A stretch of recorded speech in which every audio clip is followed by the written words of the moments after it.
to BTV.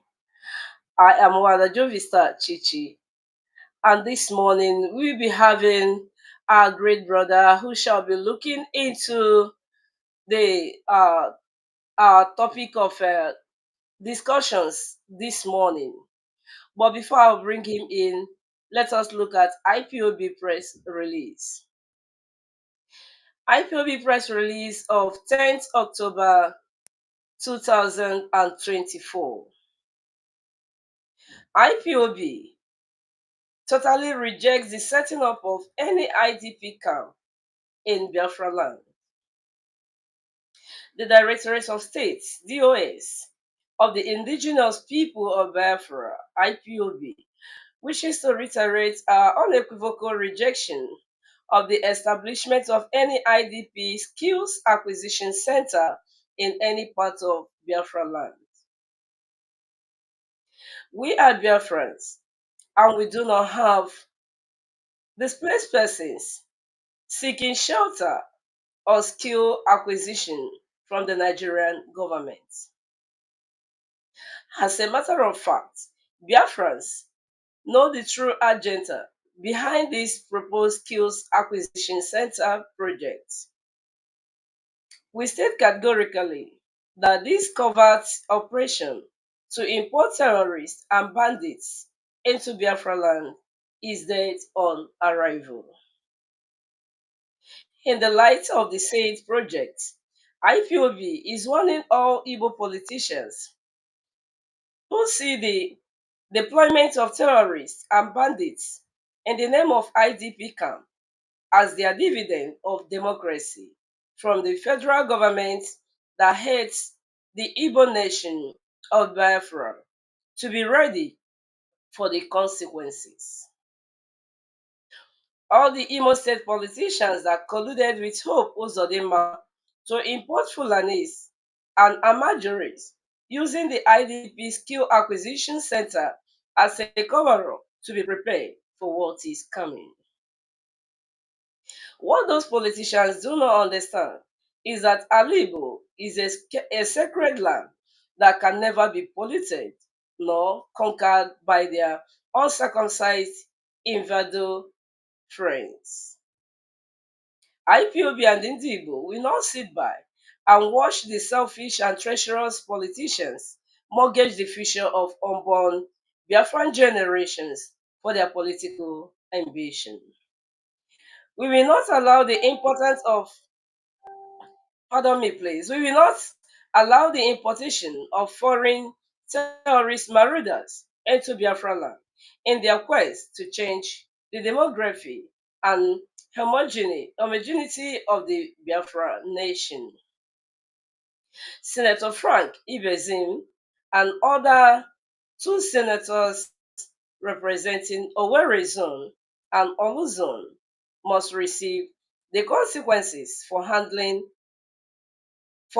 over Imo State for IDP camp, while our youths have no industry or companies in the same state to employ them. These senators hiding in Abuja and in their well-fortified homes working on importing terrorists and their informants using IDP camp will have themselves to blame. We fought and frustrated the Fulani government of Nigeria's Ruga projects. We also fought and resisted Fulani invasion when they forcefully occupied our forests and bushes. We shall always resist any form of Fulani encroachment into the Biafra territory by any other means. The wise learned from history.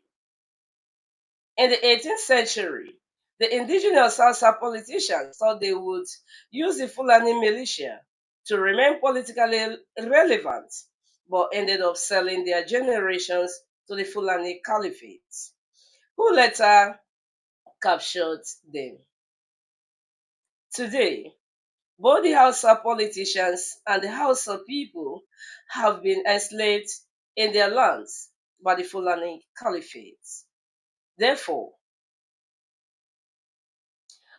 the stupid politicians and the greedy and idiotic Igbo politicians, like it or not, IPOB and Ndi Igbo will not allow them to mortgage Ndi Igbo's future and generations for their momentary and political relevance and gain. No inch of Biafra land is available for IDP camp. The internally displaced persons in the north should accommodate and be accommodated in the northern region where there is a vast space of land. Igbo greedy politicians should know this and know peace, written and signed by Comrade Ima Powerful, the Media and Publicity Secretary for IPOB. I am once again Wada Jovista Chichi, still welcoming our brothers, our friends and well-wishers, and all the lovers of freedom who are joining us from across the globe. And now here with us is our brother, the great analyst that we know that have come to join us this morning. Mazi, you are welcome to the studio.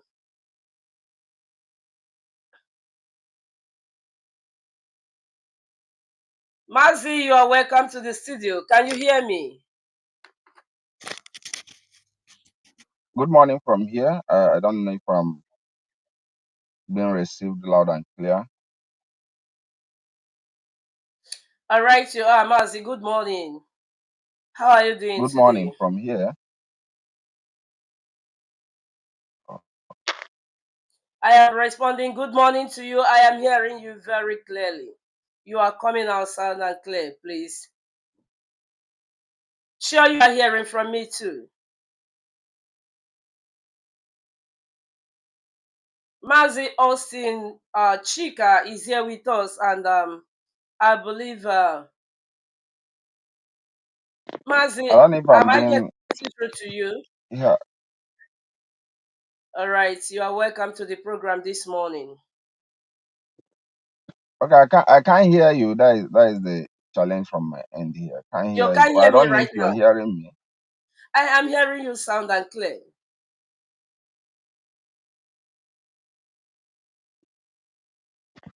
Uh, I think it should be a technical issue from the studio, which I'm very much sure that technical director won't take I time don't to know if attend you're to. hearing me, but I can't hear anything coming out from your own end. I'm hearing you sound and clear, Mazi Austin.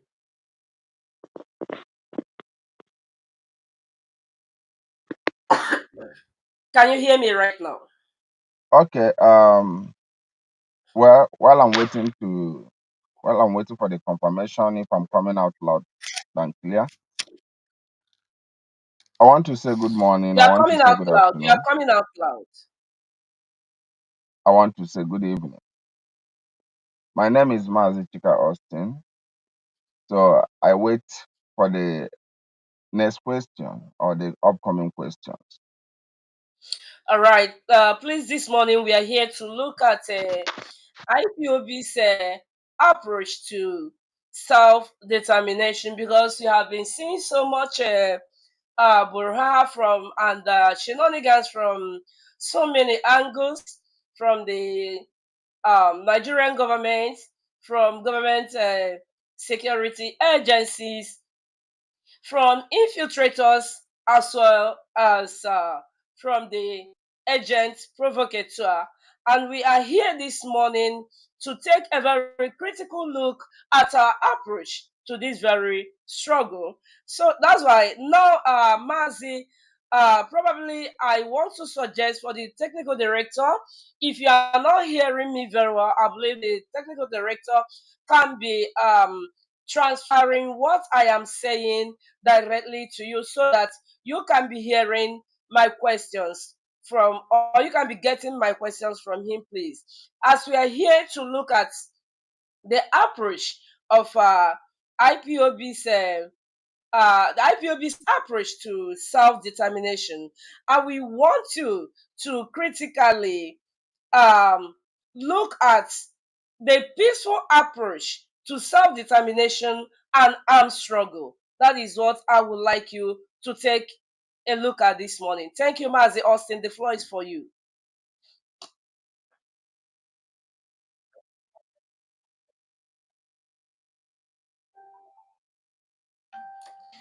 All right. As we are trying to get back to as the technical director is trying to get back to Mazi Chika Austin for proper analysis of approach to self determination. We know that before now, when Mazi Nnamdi Kanu started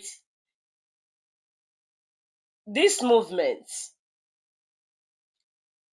he adopted the peaceful approach, which is, in another way, a non-violent approach. And we kept moving. And as we adopted that approach, Mazi, I can see you are around. Can you hear me now?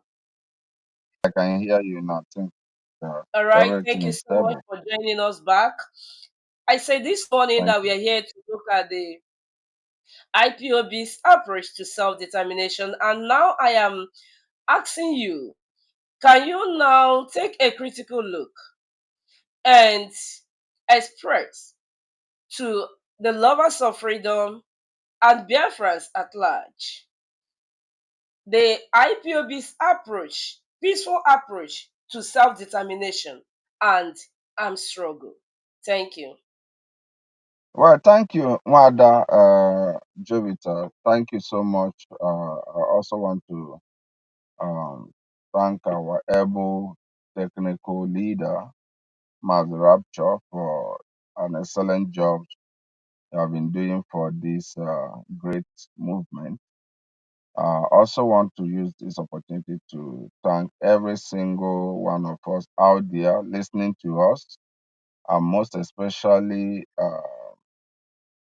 our leader, the wife, who have been standing so strong in irrespective of vicious circle attacks and the effort to, demeaning her mentally. She has been so strong. So I want to thank Lolo Uchechi Kanu. Well, the modus operandi of IPOB is not a hidden thing. It's in public spaces. And reiterating on that, I think maybe is a kind of reawakening the consciousness of people who tend to know what IPOB stands for. But no one will claim ignorance to the fact that IPOB has been a peaceful movement that believes in peaceful approach for self-determination. We understand most times there are various attempts by certain actors, certain powers that be, to provoke IPOB into being violent. IPOB have done everything possible to survive the temptation. But generally speaking, we all know what IPOB stands for. It's peaceful approach for self-determination. IPOB has never been violent. IPOB has never been seen involving in any act of terrorism. And if there is any, then don't search deeper for you to unmask the hand of the government. The hand of so you don't need to go far to see the hand of government in effort trying to blackmail IPOB. But generally speaking, IPOB represents which IPOB have been saying it. The leader of the indigenous people of Biafra have been emphasizing on that IPOB is a peaceful movement for self-determination. No plus, no minus. And sometimes people will come up and say if it's IPOB is a peaceful agitation, what happens to ESN? That is where they easily run amok. And you ask yourself, what is ESN? ESN is a defense vigilante group set up by IPOB for defensive purpose. And ESN is a child of necessity because at the peak of the formation of ESN, there were a lot of intelligence availabilities all over the world, including from United States, from United Kingdom, even from Nigeria, pointing that there are ongoing efforts by Fulani terrorists to move towards southern part of Nigeria. So who will hear such intelligence report and fold their hands, except the person is a fool? So ESN was primarily formed to curtail the southward expansion of Fulani terrorists and is a justified formation. So IPOB has never been a violent group. IPOB is known for her pacifist approach towards self-determination, and the world knows that.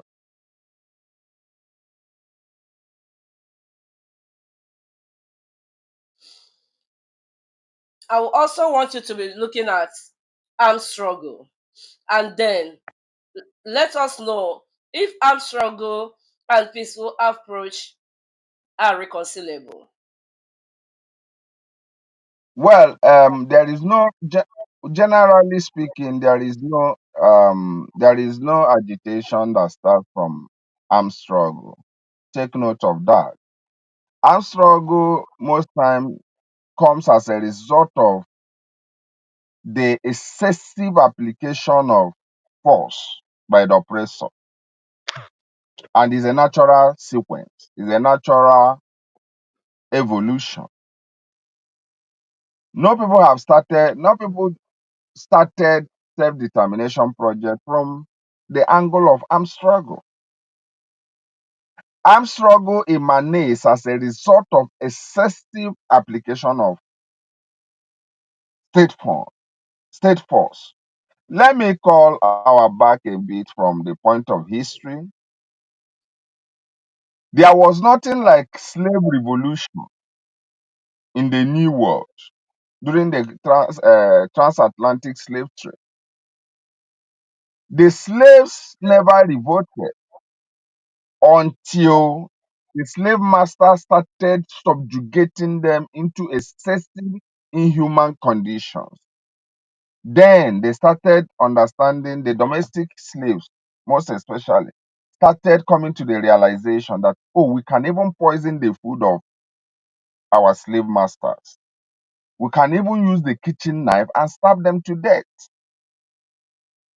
But ab initio, it never started that way. So armed struggle in most cases emanates from the point at which the oppressor have applied unlimited inhuman treatments. People can now go on armed struggle. And in most cases, it's for defensive purposes. Make no mistake about that. Sometimes people have mistook armed struggle with terrorism. These are two different things. Those in armed struggle have their target, and their target is the oppressor. Terrorism targets soft centers, civilians population in most cases, infusion of threat, infusion of fears and terror. That is terrorism. Armed struggle talks about lifting the arms in defense of your right. A terrorist has no right he's defending. Rather, a terrorist infuse fear on defenseless population. So when you carry arms and you're kidnapping your people, civilians, stealing their vehicles, killing them, subjugating civilians, vulnerable population into untold hardship, that is not armed struggle, because people do not understand the difference between terrorism and armed struggle.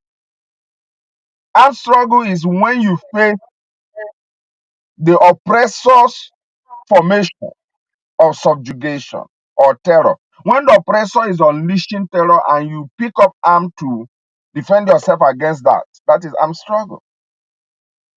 So that people will not think that when you go kidnap somebody, steal the person's vehicle, stole it,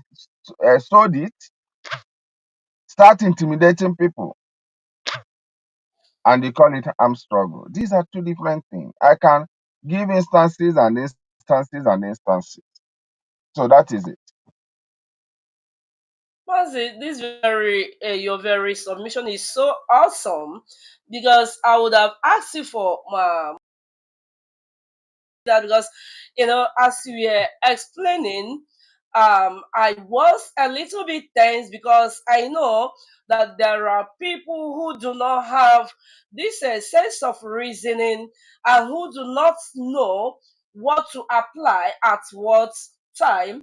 If you had not given this critical explanation now, you will see the fools, you will see them jumping off that yes, that is why one idiot and one criminal is carrying out war crime and criminality in our land and calls it armed struggle. But I believe that as many that have listened to you this very morning, we understand that what is going on in our land is nothing but criminality against humanity.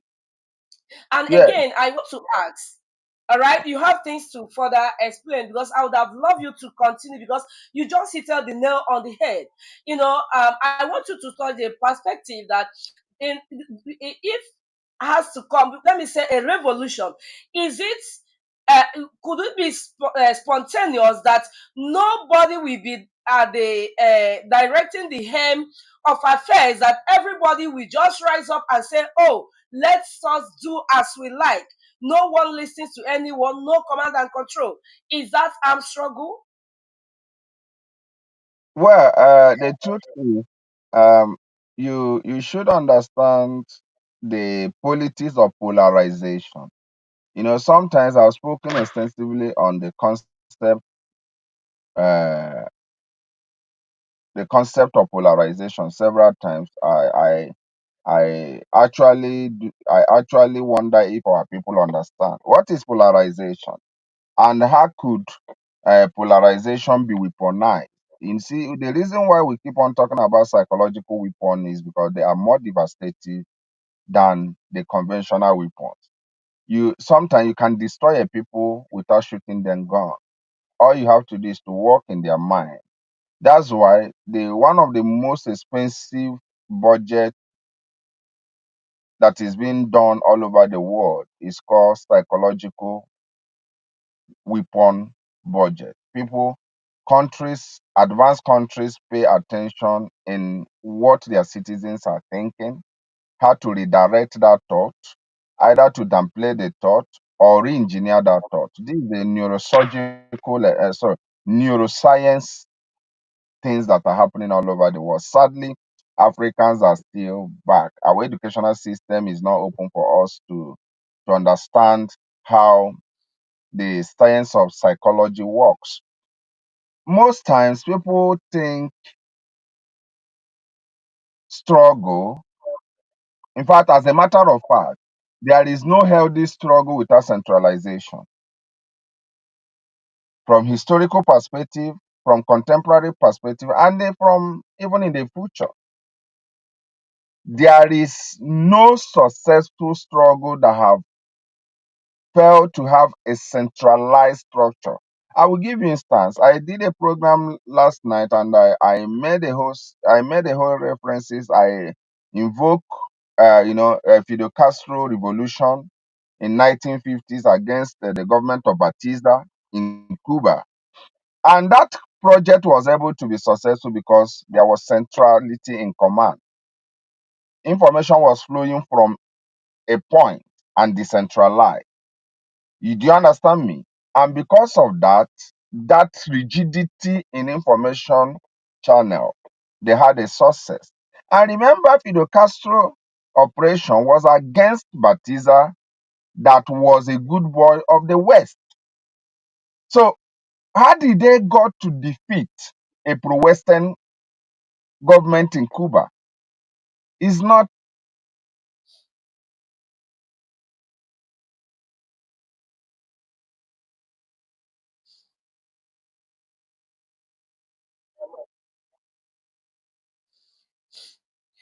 All right. As our brother is experiencing another technical issue, I believe that technical director will quickly work on that and try to get him back, because this very moment is very, very imperative that we continue enlightening our people so that we'll be watchful and know exactly when the enemy strikes, because you cannot leave a sheep without a header. There must be a shepherd, there must be a header to that sheep. So, for as the former Nigerian president will say that Boko Haram, his misguided brothers, we do not want to believe that the agent provocateur and the infiltrators are, are misguided brothers, but these are criminals who hated the Biafran struggle so much that have vowed to do everything possible to make sure that our freedom did not come. Because if for to take an illustration, I do not understand if someone, you want to build a house for someone who is homeless, and you first of all go in and kill all the members of the family, and you start building the house. Mazi, you are welcome. You are welcome back. Sorry, I didn't know my network cut off, but I was trying to say something based on the question you raised. So, which has to do with multiple voices. So, I made a program last night, and I called our attention to series of revolutions that were successful in the past. And I talked about that of Cuba in 1950s. You know, when Fidel Castro led a revolution against the government of Batista, that happens to be a pro-Western government.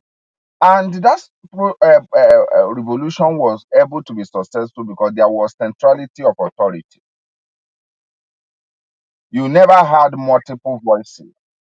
And let me tell you, when government wants to destroy a movement, the best thing the government does is to decentralize or give a multiple signal points. Immediately, people start getting signal from multiple dimensions. That project is only God that can keep it safe. Let me give you a local instance for those of us who are fresh with Obasanjo era. When labor union was doing amazingly well, they want to shut the nation down, they will shut it down. Whatever they want to achieve, they will do it. That was during Adam Oshomole.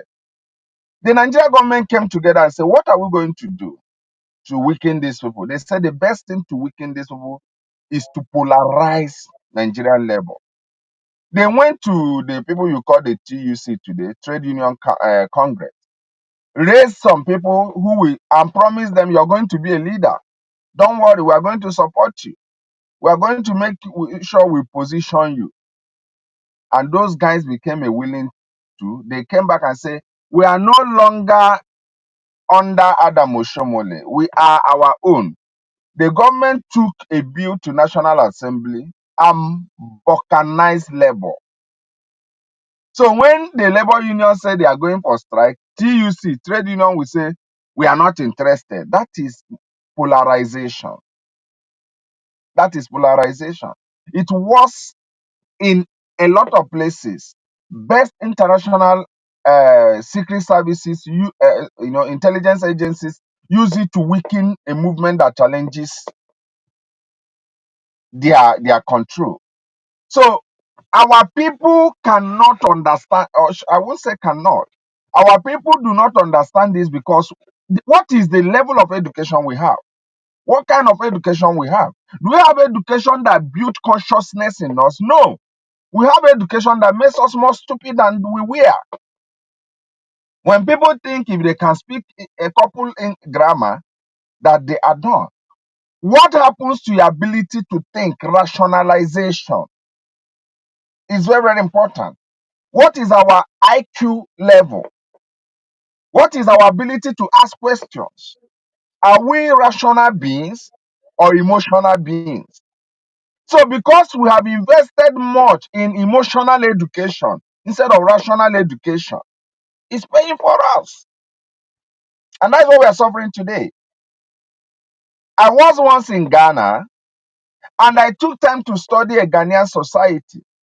And I discovered as at the time I traveled to Ghana, that should be sometime in 2015 or 24, yes, 2015, 2016. I went to Ghanaian University. I interacted to some of the postgraduate students. I discovered that an average Ghanaian student had one common national orientation. What is that common national orientation? Preservation of their national pride. And I traced that consciousness. Where did it come from? It came from Kwame Nkrumah. Because Kwame Nkrumah spent a whole lot of years to embed, to inculcate in the life of an average Ghanaian citizen that there is something called imperialism. There is something called neocolonialism. And that's settled. In our own case, in our own case, we are limited with this consciousness. An average Biafran, I'm sorry to say this, thinks that if he can open his mouth and talk, that is making sense. If he can open his mouth and speak good grammar, that is making sense. And that's why we are victims of emotional education instead of rational education. That's why somebody came up, a woman came up and was dancing almost naked and told you God told him she should go and lead you to Idu. You buy into the bad wagon because you are emotionally trained to be destroyed. And today, somebody is telling you after referendum, Biafra will come. That one is over. He's not playing another card. That one is over. He told you he will do this. That one is over. And you are mushly following because what you have is emotional education. How does emotional education work? For instance, you believe if you graduate, you get work. It's emotional education. Because if you have a rational education, you should understand that by the time what you should know, not believe, is this: when you finish school, either you become an entrepreneur, start the process of creating job for yourself, or you fizzle out. So these are realities that our people really need to to be mentally up. And that's why one of those things we do is to expose global activities, letting our people understand how the world functions. You can be as stupid as you want to be. You can think as you want to think. You can be in love with good stories you want to be in love. That is your business. It does not change how the world functions. One of the ways the world functions, which I told some of us on last night program, is this: an individual cannot buy a worship for you except you're stupid. Which sea is he going to sell it? Does he have procurement license? These are reality. But because somebody told you he's going to buy it, you didn't ask these questions. And you say, yes. Somebody was telling me that the Periman said he's going to launch armored cars and all this. on so days. And I look at laugh. I look at the level of our people gullibility. It's terrible. It's terrible. Mother, let me tell you something. There is no single movement on earth that have had any successful end in absence of having a state actor, strong state actor on their side. Do you know why? Sometimes you might have the money to buy what you want to buy. You can never buy it because international arm market is a very, very scrutinized market. It's not a market. If you see what is happening in Mali, for instance, the Tuareg guys you are seeing in Mali, who is arming them? You see Ukraine. Ukraine is a state actor. He buys and ships to them. France is a state actor. He buys and ships to them. ANC in South Africa during the apartheid time. Who funded them? Nigeria is a state actor. ANC was not a state actor as at that time. They were fighting against apartheid. Nigeria was buying and also giving them. Angola was also doing the same. So our people should think. Why these guys are distracting our people? Because they understand that if they keep on making them to fool themselves, believing all this nonsense, we cannot have time to solidify on the side of international politics. Even as powerful as Israel is today, Israel depends on America. Israel is rich, no doubt. But can Israel buy everything they want? They don't have that capacity as big as Israel. Israel still depends on America to buy certain things for her. There are things that if Israel buys from Boeing, from Rafael, from what's it called, all the arm produce industrial military complex in America, Israel economy will go down. They need to leverage on American strong economy. These are realities. So Nwambe, who refused to be abreast to this reality, it does not stop anything. The world moves. If you want to think retrogressively, the world progresses. That is the reality of life.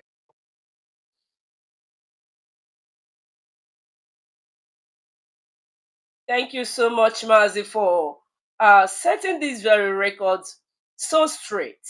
Yes, because just like you say, that people are taught how to be reasonably stupid and not how to be reasonable. That is why they can easily be hypnotized, and that's why they can flow to any angle of the wind that comes by.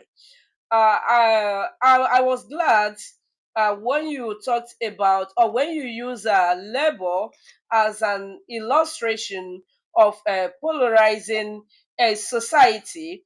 And when you were speaking on that, my mind also went to how Obasanjo not tried, but decentralized a labor that he once centralized. I remember when Adamso Shomole, when he was a unionist and a activist, but um, when they became a force against the government, Obasanjo did nothing than to decentralize them, and that took place between 2000 and 2003. Correct. And that will make me, 2003 thereabout. before we finish this program, we will talk about that. Will make us to talk about NLC and the Nigerian policies today. But let's still continue with our approach to this self-determination. And Mazi, I will want to ask you, why do you think that Mazi Nnamdi Kanu and IPOB has adopted the non-violent approach? And also, secondly, do you think that this approach has benefited Biafrans in particular and Nigerians in general? Good. Well, let me first of all let us understand that non-violent approach does not negate the place of defense, self-defense, because we make a whole lot of mistakes. When people talk about non-violent approach, people think it means zero defense plannings. That is not. Non-violent, violent is offensive.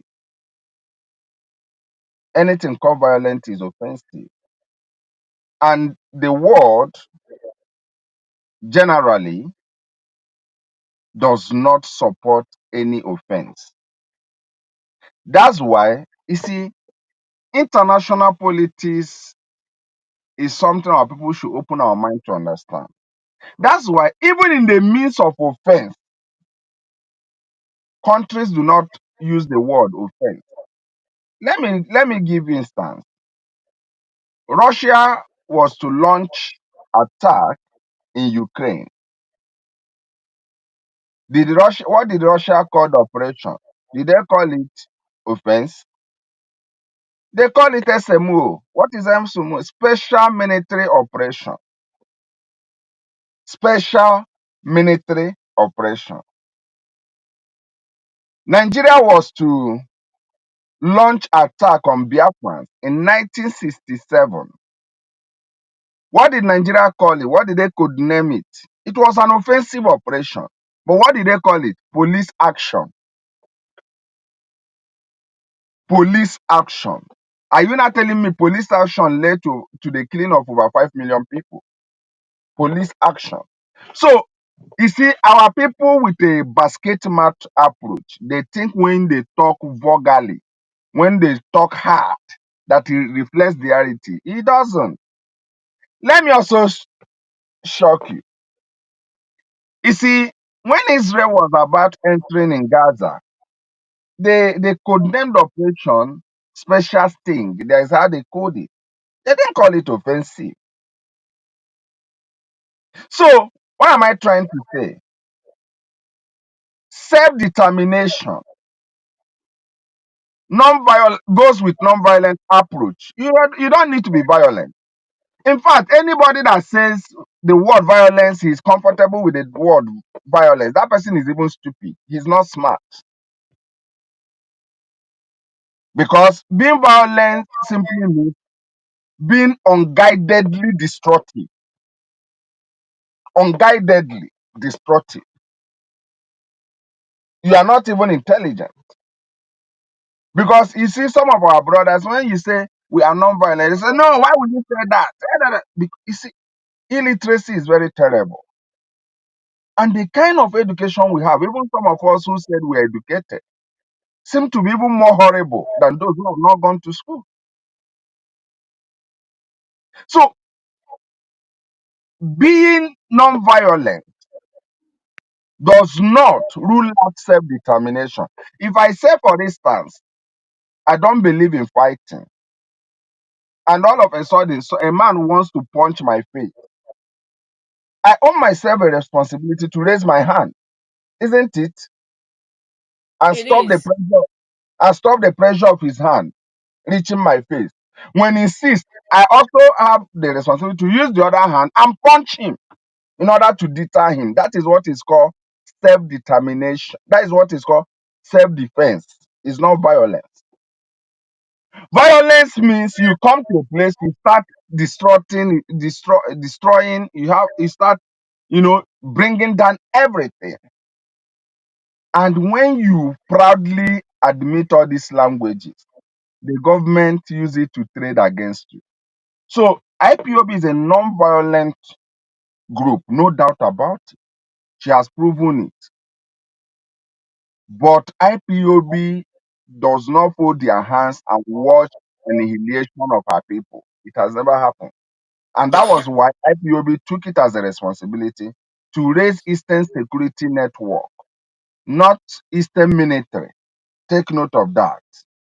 Not Eastern Army, like some of idiots who do not understand language and diplomacy will always go up here and start making silly noise because they are mentally dead. What IPOB raised was Eastern Security Network. A network. What is a network? A network of information gathering, a coordinative method to make sure that the land is preserved and protected. So that is what it is. If you don't explain all these things to people, when you say non-violent, people think it connotes cowardice because they are stupid. Even the mighty America operation in Iraq in 2023, America did not even call it offensive. They also call it a special operation. If America could not open their mouth and say, yes, we are going there for offensive, we are going there for military operation to bring down. This is America that owns powerful institutions, diplomatic channels, military might. Yeah, they are careful with language. Then you will not see somebody from my village who doesn't know anything. And you say, why are you saying we are not violent? Why are you saying we are not violent? Because his brain is so narrow to the environment he is. He doesn't know how the world functions. He doesn't understand how global politics are being played. One of those things the leadership is doing today extensively is to make sure we disassociate ourselves from Eberima. Because those nonsense he is doing now is a raw material for the Nigerian government to blackmail the movement international. You say no concern you, it no concern you, because you're one in one village, you don't know what is happening in UN. You're in one village, you don't know what is happening in Moscow.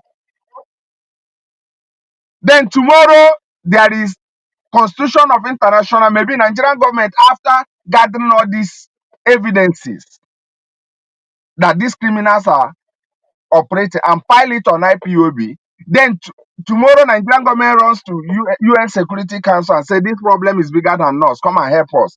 Then they set up an international force comprising Russia, comprising China, comprising France, comprising US, comprising Britain to come and keep for peacekeeping in Biafran land. The same you in your village, you will start shouting, Echekwa Russia no with us. Echekwa na China, China na support why. You don't know you're foolish. When you were busy applauding nuisance, when you are busy doing nonsense, shitting everywhere, dropping excreta everywhere in the name of water. And these guys have gathered the raw material and cook a food for you. And you're seeing a Russian force, maybe in Mbano, as a UN peacekeeping force. You start shouting, Kezi he DOS name, Echekwa Masi na ha na-eme diplomacy. Diplomacy. He never knew. You are the one that served the pepper they use in preparing food for you. So our people have to step up. We are terribly screwed down. Our mind level is terrible. That's why every time I wake up and see the men in DOS, I really thank God. Because if it's some of these, the most annoying thing is that most of some of these guys who are doing some applauding to this nonsense are even in US, are even in Europe. You now wonder, I thought now when somebody board a flight and travel for a long distance, some African stupidity will fly off the aircraft window. I discovered that people even export stupidity. It's terrible. It's highly shocking. So that is what I have to say on that. Mazi, very insightful contributions this morning. Your contributions and your analysis, what is up this morning, and I believe that great Biafrans who are watching can just do justice to that. I would appreciate if after this very program for the ISAP to be flying all over the social media because it worth it.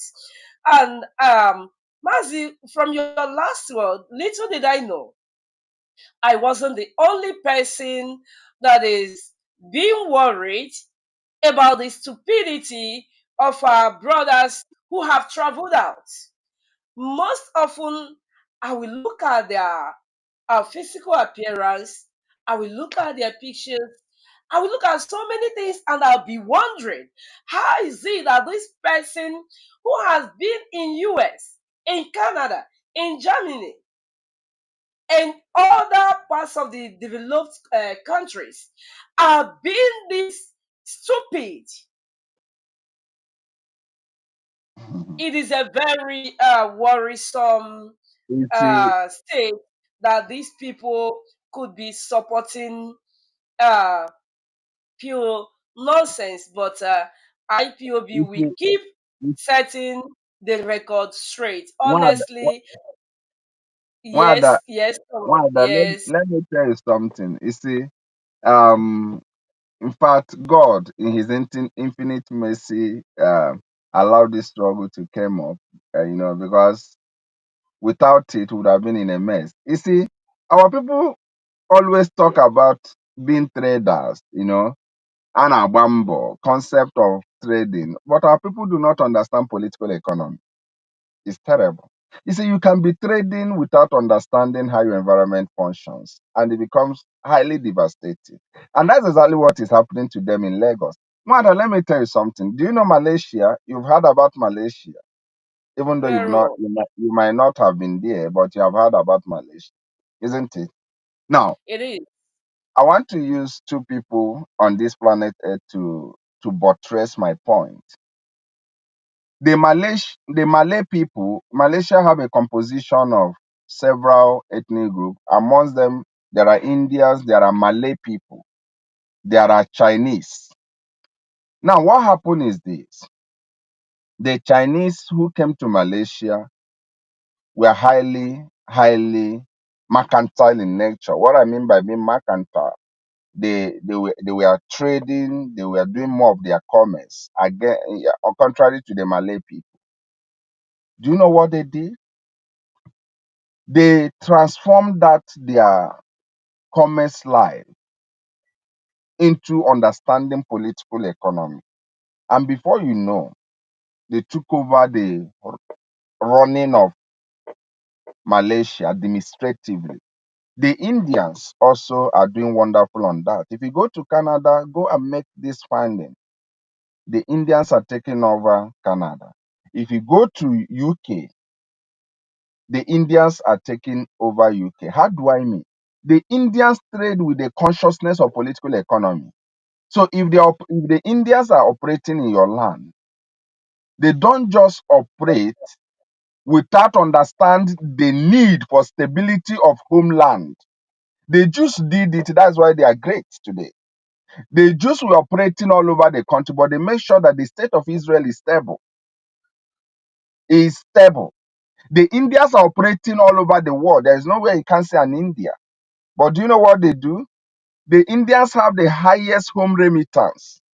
They push money to their home, to their country, to make sure that India is stabilized. The same way the Chinese are operating.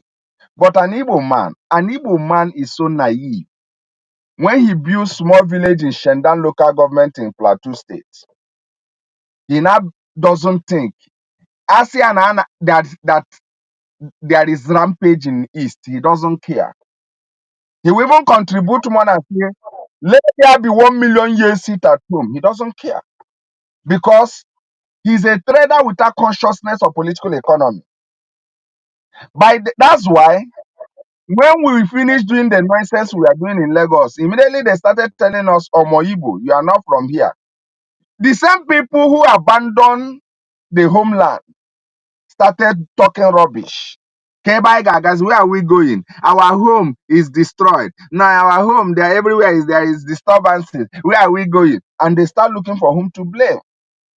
This is Mazo Keke, who thought everything in life will end in Lagos because he has a small shop and he has built one bungalow at probably in Festa. Now he's being reminded that he's not indigenous to the land. He started looking for sympathy and pity. The one of those destructive language in Igbo language is that word chai. Chai. An average Igbo man wants you to tell him chai. Ndon, sorry. That is madness. The word, the word has never helped people with pitiable soul. It's only people who go for what they want. So what am I trying to say? All these guys you see in Europe, you see in America, most especially some of them in America, who will tell you, hey, 1 million years sit at home. They don't care about the homeland. By the time they come and they become a victim of kidnapping, ESN knows what ESN have been battling to curtail kidnapping in our land, because the criminal entrusted arms on criminals, and ESN have been battling to dislodge them. Now, when he comes back and become a victim of kidnapping, immediately he pays ransom and return to America. The next thing we hear, if this is what how Biafran land will be, I will not come again. In fact, I will not. But this is the person who was shouting water a few months ago before he boarded flight. So sometimes it's not issue of traveling. Our people do say, "Ana agwori agwo, ana agwa apare." That's what we call apare in my area. So you can cure sickness, you can't cure stupidity. There is no pharmaceutical industry on earth that have a pill and say this pill cures foolishness. But you can cure malaria. The only thing that can cure foolishness is information. So in a situation where somebody is now Uche, he has known it all. So what information are you going to give him? That is exactly the syndrome facing some of our brothers, especially in diaspora. Yeah, there are intelligent ones. There are ones doing amazingly well.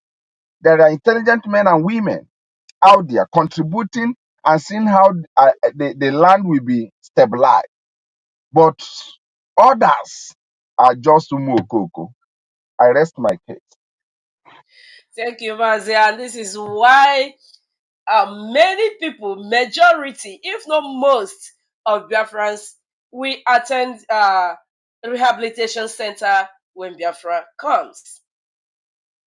And Mazi, I ask you question B in that question, if what we are doing, or if our approach has been in any way beneficial to Biafrans and to Nigeria in general. How is Yes, there it any has. benefit?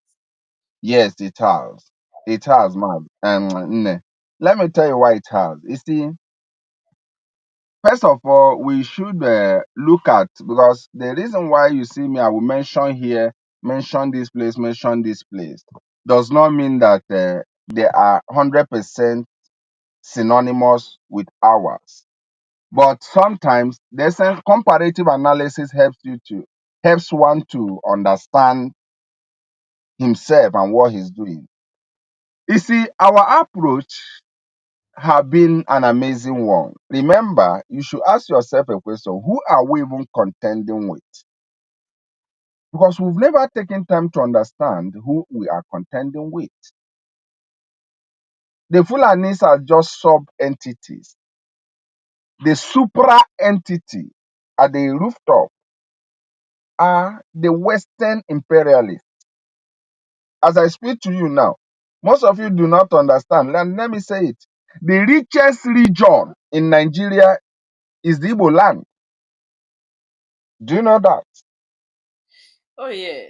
Those of us those of us from Imo State and Anambra, you are sitting on over billions cubic of liquefied gas.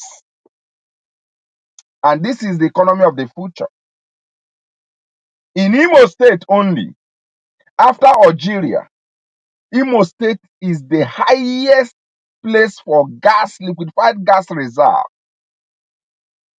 and is an interest region. Imo is in Igbo land, am I correct? 100%. So do you not think this imperialist who understands that gas have been a weapon of international politics? You can see what is happening to Germany today. Germany is bleeding because Russian gas is not free floating. Do you not think those who think they can even come to Imo State and get it, do you not think they will not spend billions of dollars fighting IPOB, They can do including anything. tarnishing the image of IPOB? That's why I say people have never understand the efficacy of this war. You see, when you wake up in your sleep after hustling of the day, you open your Facebook and start typing rubbish. I look at you and laugh. If you don't have men and women of integrity in the DOS, these guys will buy them over. Because the gas in Imo State, the gas reserve in Imo State is a point of attraction. Where there is honey, bees come in. And bees stink. It's a natural thing. So the approach we have adopted, if we had gone rampage, if we had negate this pacifist and diplomatic approach, by now would have been in a mess. Do you know the mess would have been? I made a reference earlier, but people might not really understand. You see, go and check everywhere, anywhere you have UN peacekeeping operation. Go and check. These are places you have a high valued resources. Is in Congo? You know what Congo is bringing out? Is it, just name it. Just look at the peacekeeping between Lebanon and Israel. You can also see the level of gas reserve in that region. So when you check all these things, you will now understand what I am talking about. Because our people do not understand how these things work. They think it just make noise and make noise. By now, most of these multinational companies would have brought out money and start blackmailing us here and there. Of course, they try to use Eberima to achieve that. Thank God for the consistent distancing of this struggle away from him. Because the first thing they will do, or they will try to do, is to tag you terrorists, not because you are a terrorist. They know what you're fighting, though they will pretend they don't know what you're fighting. But the clear objective, the intention they are driving at, is to blackmail you and scare away supporters from you. Do you understand me? In as much as we have some Biafrans who will tell you this and that, if there is an international flag down on IPOB phone, forget some of these people shouting water, water. They will distance themselves from it. They will distance themselves from us. So the approach, if it's not working, why is Nigerian government still having headache over it? That is the question you should ask yourself. If it's not working, why is Nigerian government still sending correspondence, engaging countries over IPOB? After they have the leader of the indigenous people of Biafra, they should have relaxed. Why is the military still worried? Are they still battling their heads? That alone is a strong pointer that it works. And we must keep it strong. That is all I want to say. Do you know, Mazi, we do not in any way have intention of opening phone lines, but let me see if I can seek the permission of the technical director, because we didn't discuss that. Some people are asking if they can call in. Please, technical director, you let me know, even if it is to give callers like 10 minutes, though I know that we still have so many things to discuss, but some people would like to call in. So as soon as the technical director allows me on that, I would know if we would just give few minutes for Biafrans to start calling in. Mazi Austin, do you know that the action, or the speech presentation of the vice president Shetima, confirms what you have just said, because his speech shows clearly that they know what they are doing to IPOB and why they don't want Biafrans to go. It is not because they don't know that freedom, that every human being deserves freedom. And that will take us to the, I will read an excerpt of the speech of Vice President Shetima in the last UN summit. Let us take a look at that. Okay. He says, and I quote, freedom is an inalienable right and a natural entitlement that cannot be denied to any people. The Palestinian people deserve their independence. They deserve to have a home of their own on territories already recognized by the very assembly and by international law, which is being routinely ignored.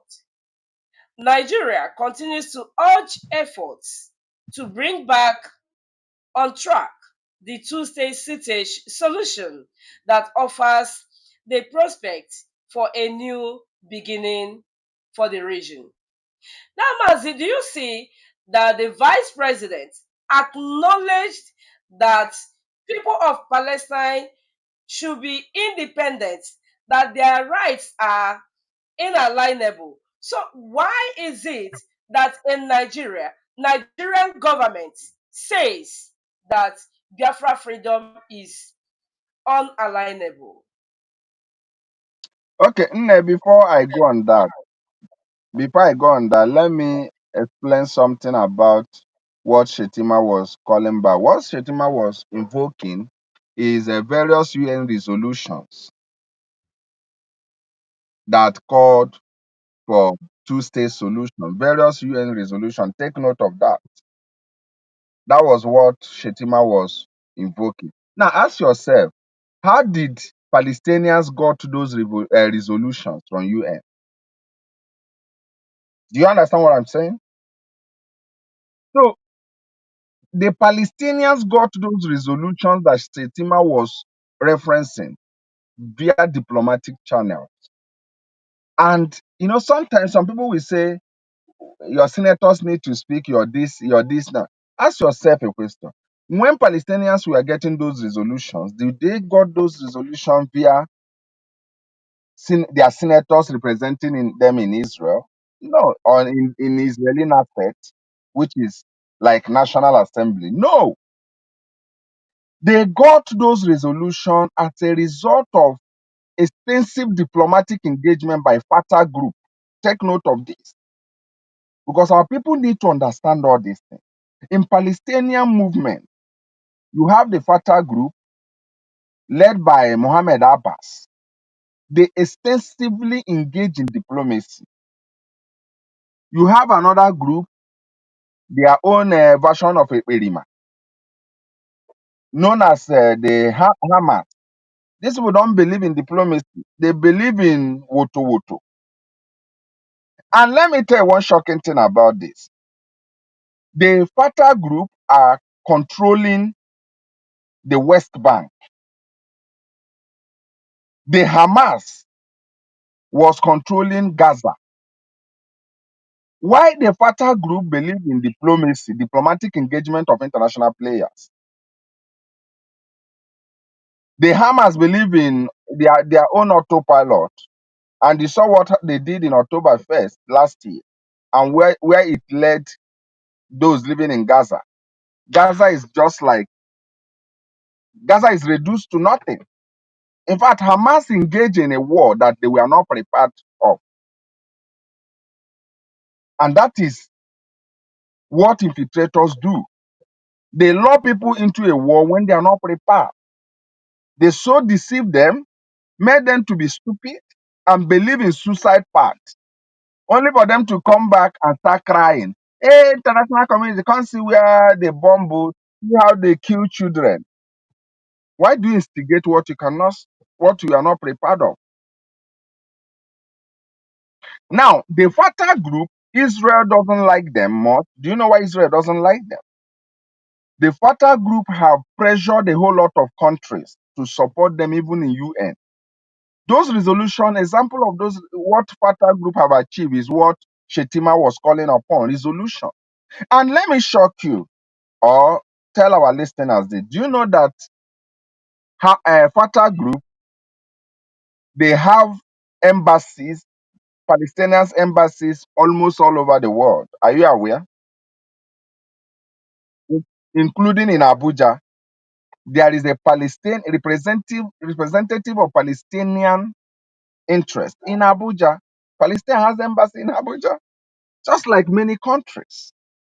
And Israel doesn't like them because those people get a lot of French to Palestine, unlike what Hamas does. So, what am I trying to say? We must learn as a people to pursue for friendship. Very, very important. Because it is the friendship you have pursued for that can give you access to a whole lot of UN resolutions. We have not begun there on that. We have not done, we must tell ourselves sincere. We have not looked inward. For the past 10 years, what we have been doing is awareness. But I think it is hard time we sit up and start diplomatic engagement. Nigerian government will not be afraid of you when you use AK-47 and shoot. Maybe you have only 10 bullets and you shot 6 and shout water, water. Then they come after you, come after the community. Nothing will happen. But Nigerian government will shake any day they realize that there are secret meetings you're having with a lot of state actors that you are engaging. That is what scared them. Because they know that the state actors have the capacity to deliver to you what you will use to press home your freedom. They know you can't afford it. We must tell ourselves the truth. $100, $200 monthly contribution cannot sustain any war. But when you have a reasonable state actor, they can commit their resources for you. When you get what you want, then you start the process of paying back. So what Shetima was invoking was UN resolution. Ask yourself a question: do we have any UN resolution? Do we have anyone? Do you know that South Sudan independence, go and check, they had series of UN resolution before they got their independence. Which of the UN resolution have we gotten? Because when I talk about this UN resolution, let me simplify it. Our matter, how many times has it come to UN General Assembly? Have we pursued to that point? That's why we must, as a matter of necessity, shop for the best brain, not all these noises and all this. Shop for brains of engagement. Shop for brains of engagement. Some people, I was telling somebody a few months ago, I said, look, they are holding Mazi Kanu simply because countries have not been putting pressure. We are still managing it at IPOB's level. And that was what San Ozokeme was trying to push in America. You see him, he was organizing seminar in America, touring some countries, doing PR for Mazi Kanu. Unlike what these guys currently are doing. They finish court process. uh, so they, they finish they finish. The level it has gotten to before the enemy struck. But we keep moving forward. Please, I do not mean to cut you off, but continue, please. Go ahead. Okay, Keep informing our people. so these are things we must understand. We need to tell ourselves the truth. We have locally sensitized our people. That is amazing work. We have internationally galvanized our people. That is a standing work. But the question remains, how many international organizations have we pushed? When I mean UN, when I mean AU, when I mean ECOWAS, I'm not talking about somebody going in front of the gate and take picture and say, I have met EU. That is madness. That is nonsense. I'm not talking you traveling to Addis Ababa and pose before the graffiti or whatever of AU. Take picture and tell the police, I'm not going to stay much time. Allow me to take 2 copies. You take 2 copies and you start flooding. Or maybe you organize 1 or 2 white people around you in one bar. After giving them maybe lunch, you tell them, please, I want to take picture with you. And you say, I just finished a wonderful seminar. That is nonsense. That is not what we are talking about. How many state actors representatives have we been able to engage? These are the things. Mother, let me tell you something. We have the resources, the human resources. We have our people who are already working in some of these agencies in a strategic way. But the truth remains, can somebody commit his hard-earned career in the hand of people who are so weak in information management, who are so weak in understanding anything? You mean that, let's assume somebody who has been a consultant to UN, and an Igbo person, for instance, and he decides to help.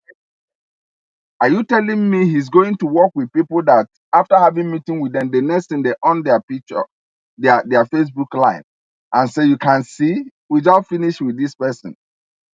We are telling you we are moving. And you discuss a high sensitive information with this person. The policy of non-disclosure, the maturity enshrined in diplomacy, you negate it and you expect them to trust.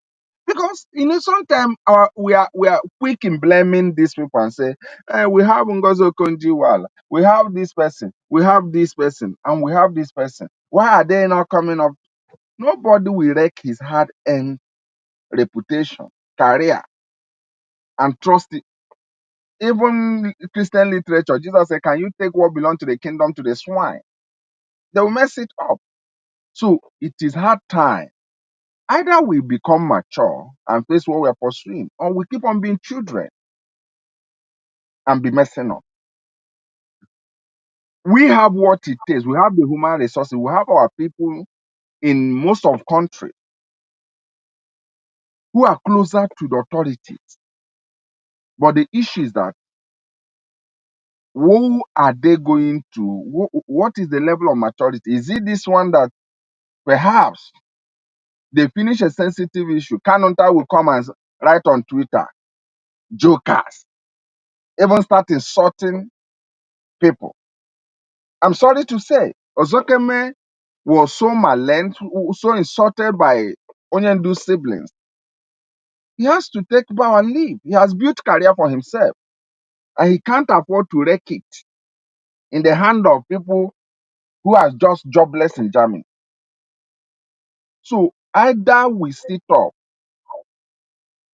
start working maturely, asking ourselves, what do we really want? Or we keep on magrolling. That is all I have to say. Mazi, a very big thank you to you this morning for educating Biafrans and lovers of freedom across the globe.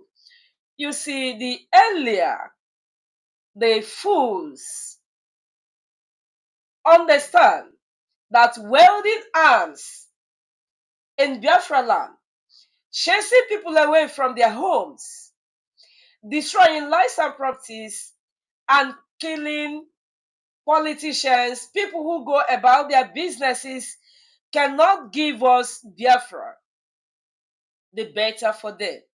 The earlier they understand that one Piget moving around the streets of the West, snapping pictures or posing in pictures with a white-skinned man that he meets at the corner of the street, does not mean diplomatic engagement. the better for them.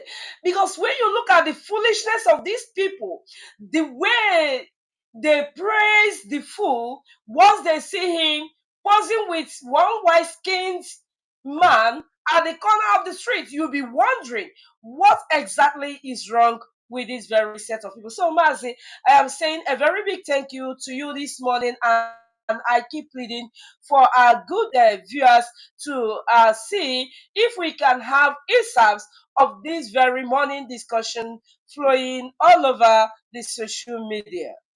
And Mazi, a little bit away from that, though, the technical director, we are no longer having time. We are no longer having time, but I wish this discussion can continue. But for the fact that you touched the decentralization of labor, let us just quickly have an insight on that, maybe just one subject now, and then we shall call it a day. Would have keep on going with this self-determination, but let us see if we can digress a little bit. You see, we want to talk about Nigerian politics, the policies, the way it is engaged, the way the whole thing has been messed up by Nigerian government. The way they declare policies, the way it is implemented. In fact, everything about bad governance. We were told. It's not up to 1 week that we were told that the Mr. President was going on his, they said, working vacation. They did not just say his annual vacation, but say his annual working vacation. And we know how much Nigeria has been battling with hunger and anger.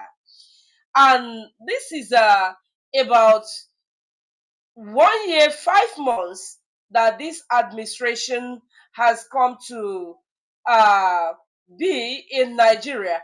And in this less than 2 years, we have witnessed four different pump price hike on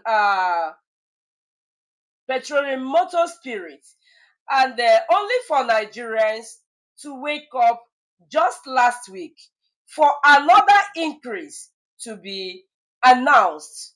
And it wasn't explained to anybody, but even the journalists could not even understand what was happening. The NLC was not informed. Nobody was informed, but just straight from the annual working leave vacation, the announcement was made that PCL, it was formerly NNPC, has just increased the fuel pump price from about 800 to 1,030 naira.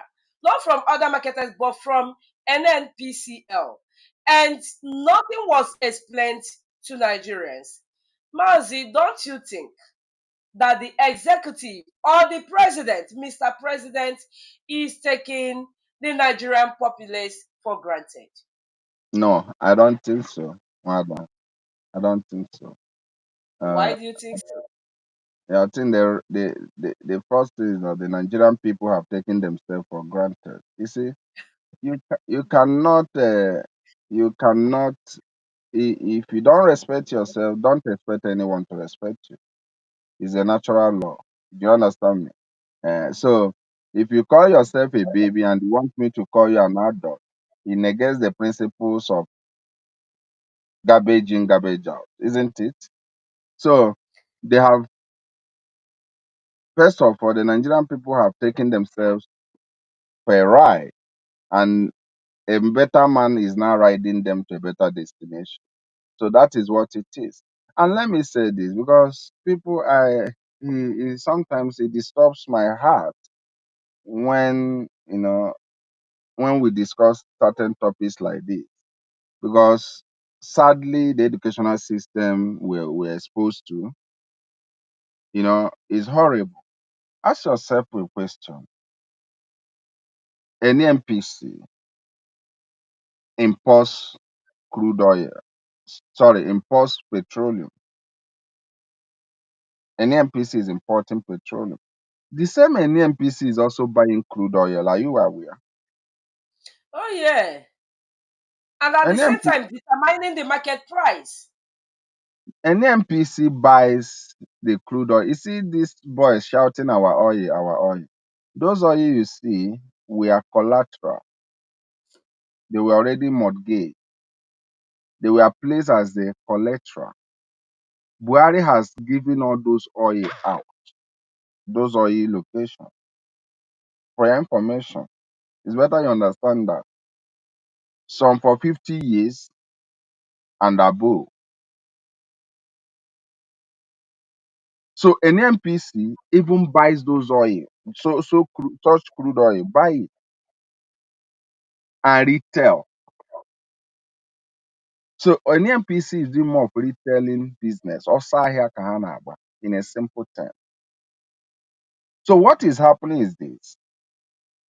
That was why when Dangote wanted to buy crude oil, they told him wholeheartedly, you might be a willing buyer, but you don't have a willing seller. You might have your money to buy this. And I said, I will not sell to you, isn't it? It's my right. And Dangote started buying from overseas. And it became so difficult for him because of sourcing of foreign exchange. The NMPC said to him, okay, if you want to buy, because an NMPC is buying from the owners of the oil. I'm not talking about the indigenous owner because no indigenous owner. All these oils are already mortgaged. They are used for Buhari place all these things for collateral. Now, part of the agreement is that an NPC will be buying from these local owners. These new owners are, some of them are Indians, they are Europeans, they are Chinese, they are Americans. So Dangote is okay. Can I buy from you an NPC? An NPC is okay, good and fine. You can buy from us. But even though you buy from us, we also would want ourselves to be the ones that will be buying the one you refine and sell at our own price. Because what an NPC want to achieve is this. Let them fix a price so that the ones that the politicians are importing will not be higher than the one Dangote is selling. So even though Dangote sells to an NPC at 700 per liter, for instance, and the one politicians are importing, the landing cost becomes 1,000. An NPC will buy from Dangote 700 and sell 1,000 to make sure they don't spoil business to the politicians who are importing. It's a simple thing that is happening. And when Dangote raised alarm that the amount they are selling the oil I sold to them is really high from what I sold to them, Wahala started. And NPC is okay. Anybody can now buy from Dangote. And another story now is this, that even those who went to Dangote to buy directly, Dangote not even sell to them any longer. So these guys are playing chess with Nigerians, but you don't have to pity Nigerians. That is one thing you should understand. Pitying them is also like you helping them, which is wrong. So they have taken themselves on a ride because they came up and were saying that Igbo man is their problem. So for me, I'm of the view that let people suffer to a point that they will cut their hand, put in the fire and eat.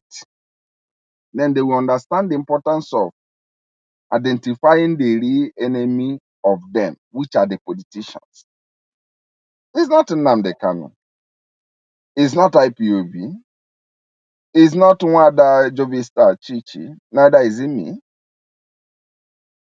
The person who is mortgaging the future of your family are the politicians. And of course, when you talk about politicians, it's a very complex language. Are those in the presidency, the members of the House, and other high profile politicians. They are the ones who have sold the country. The country is already mortgaged. That's why Nigeria cannot. You see, I used to look at people, they talk at them. Like today being Sunday, a whole lot of noises are going all over the place. People are being, I talked about emotional education. People were emotionally educated to be hopeful. Hopeful on what? Do you know what hope's supposed to be? Hope's supposed to be ignited. Maybe in your village, you are hoping for electricity. You see people laying poles. You cannot say because poles are being laid, even though they didn't put the wire, one day somebody will put wire. You understand me? So there is substance. The pole that they are fixing is a substance for your hope. Do you understand me? But in a case, they are stealing and stealing every day, advancing stealing, and somebody is telling you hope that the law said this and that. Are you mad? What the hell are you talking about? So the Nigerian people have taken themselves a ride. First, they must enjoy it. That is it. That is also very awesome for you, Mazi. Thank you so much for this Thank very informative and educative broadcast this morning. It's always nice having you, and I must say that your analysis this morning justified my missing you here on this very platform for you a so very much. long time, and I'm very much sure that you wouldn't want me and Biafrans to continue missing you the way we've missed you for several months. Please, I will appreciate if you can be obliging me to be bringing you here at least on monthly basis to keep educating our people. I would like you to give your parting message if you have any, because the time is no longer our friend. Well, anyway, I first of all thank our technical director who has been so amazing. He has been a man the unseen, but he has been doing incredible. I watch all our programs. I see the fantastic job he's doing. Mazi Rapture, you're amazing, and Biafrans are ever thankful to you. We are indebted to you. What I also want to thank you, and I also want to thank everyone out there to understand that this is a journey we are. Nobody can deliver this journey except us. We must do everything possible to keep faith alive. We'll definitely arrive. And to the members of the DOS Directorate of State, I also want to thank you people for every single works you are doing. You guys are doing amazing jobs. I know it's not easy, to be frank, to be honest, I know it's not easy, but your works are really paying off. From here, I want to say thank you to our great listeners and have a wonderful weekend. Thank you so much, Mazi. To our great viewers, I appreciate you so much. And I want to advise anyone who keeps shouting water water or asking for reconciliation between IPOB and criminal to keep dreaming. If you think that you are not just being hopeless, I would appreciate if you can give your liberation army your head and the heads of your family members to cut off, as you want them to keep cutting off the heads of Biafrans so that Biafra will come quickly. I think that you oblige them your head to be cut off the heads of your parents, your family members, and for you waiting for IPOB to reconcile with government agents or an infiltrator to fight the cause of freedom I will plead you to remain with your mirage, because that will never happen. It cannot happen today. It cannot happen tomorrow, neither in 50 years to come. A criminal is always a criminal, and IPOB will do everything possible to disassociate ourselves from the criminals, but because all we are fighting for is just for freedom of our people. I thank you, wonderful viewers, and I still plead that we make use of this very wonderful broadcast to make sure that those who could not listen, that they could read. I thank you for your support, and I would apologize for my bad vocal this morning, because you can see that my voice has been so bad. I am struggling with malaria and down with cold. That's why I've been struggling that my voice could come out. I've tried to manage it, and I appreciate you for being with us, and also awesome technical director for also being there for us. Always choose a medium for you to be educated, for you to be informed. We know the people to follow. All our media outlet is there. BTV is there for you. Radio Biafra is there for you. Mazi Jonathan, and all our media members who you can choose to listen to be very informed of what we are doing. We will keep educating our people. We keep learning, and we keep pushing for our freedom until Biafra comes. I still remain one that Jovista Chichi. From me, from here, it is Happy Sunday.